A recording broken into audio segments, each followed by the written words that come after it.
বিসমিল্লাহির রহমানির রহিম। শনিবার 31শে মে 2025 এবং 3রা জিলকদ 1446, 17 জ্যৈষ্ঠ 1432। থাকছে দৈনিক করতোয়ার সংবাদপত্রের শিরোনাম। 106 কোটি ডলার দেবে জাপান, 6 সমঝোতা স্বাক্ষর সই। বাংলাদেশ সংস্কার কার্যক্রমে পূর্ণ সমর্থন জাপানের। প্রধানমন্ত্রী নতুন বাংলাদেশ করতে জাপানি সরকার ও প্রবাসীদের সহায়তা চাইলেন প্রধান উপদেষ্টা। ডক্টর ইউনূসকে লিড ডিগ্রি দিল সোকা বিশ্ববিদ্যালয়। তরুণদের 3-0 ক্লাব গড়ে তোলার আহ্বান। বাংলাদেশ চালু হচ্ছে গুগল প্লে, মিলবে সেবা যে সকল সুযোগ সুবিধা। একটি দল ছাড়া কোনো দল ডিসেম্বরে নির্বাচন চায় না, প্রধান উপদেষ্টার বক্তব্যের প্রতিবাদ বিএনপি। ডিসেম্বরের মধ্যে শুধু ডক্টর ইউনূস নির্বাচন চান না, মির্জা ফখরুল ইসলাম, বিএনপি ও যোগবাদ আন্দোলনের সবাই ডিসেম্বরে নির্বাচন চায়। সালাউদ্দিন, বাম গণতান্ত্রিক ও 12 দলীয় জোট। আবরার ফাহাদের ভাইকে ছাত্র ইউনিয়নের নেতার প্রাণনাশের হুমকি।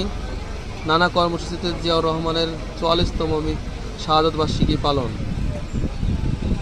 বিসিবির নতুন সভাপতি বুলবুল এবং নিম্নচাপের প্রভাবে উপকূল প্লাবিত, জনজীবন বিপর্যয়। নাহিদের সাবেক পিএর বিরুদ্ধে গুরুতর অভিযোগ। এ ছিল প্রথম পাতার সংবাদ শিরোনাম। থাকছে শেষের পাতায়, আমাদের সাথে থাকবেন।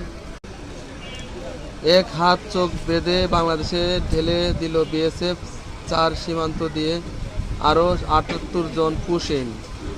লালমনিরহাট পুশিনের শিকার 6 ভারতীয় নাগরিক বিজেপির হাতে আটক। সীমান্তে বিএসএফের গুলিতে আহত নাসিরের মৃত্যু। এবং ফিঙ্গারপ্রিন্ট জটিলতা নিরসন ইসির নতুন নির্দেশনা। বগুড়া ইয়াবাসহ 3 পুলিশ ও আনসার সদস্য গ্রেপ্তার। এনবিআর সংস্কার ঐক্য পরিষদ, এনবিআর চেয়ারম্যানকে অপসারণের বিষয়ে সরকারও চূড়ান্ত সিদ্ধান্ত নেয়নি। টর্চ লাইট জ্বালিয়ে হর্ন দিতে 10 কিলোমিটার চলন্ত ট্রেন। ডিমের দাম কমলে মুরগির বাজার চড়া, নিম্ন চাপে প্রভাব রাজধানীর কাঁচাবাজারে। চালক ও হেলপারকে বেঁধে ট্রাকসহ 60 ড্রাম সয়াবিন তেল লুট। ঘুমন্ত বৃদ্ধাকে ঘর থেকে টেনে হিঁচড়ে নির্মমভাবে হত্যা করল হাতি। চাকরির প্রলোভনে আটকে রেখে নগ্ন ছবি তুলে মুক্তিপণ নিতেন তারা।